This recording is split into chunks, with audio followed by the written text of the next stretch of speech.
waxaan soo qabtay Sharmaka Cabdinaasir Sharma Boy waxa la ciidamadu ka dhacday waxa weeyaan reer Puntland iyo reer Somaliland baana ka wakiila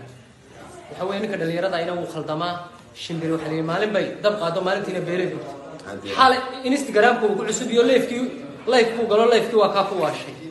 waxaan leeyahay Soomaali Maxamed iyo reer Somaliland gobolkii ragga Hargeysa Garowe meeshuu gobti degi jirtay iyo Puntland ciidamada Sharmaka Cabdinaasir hala soo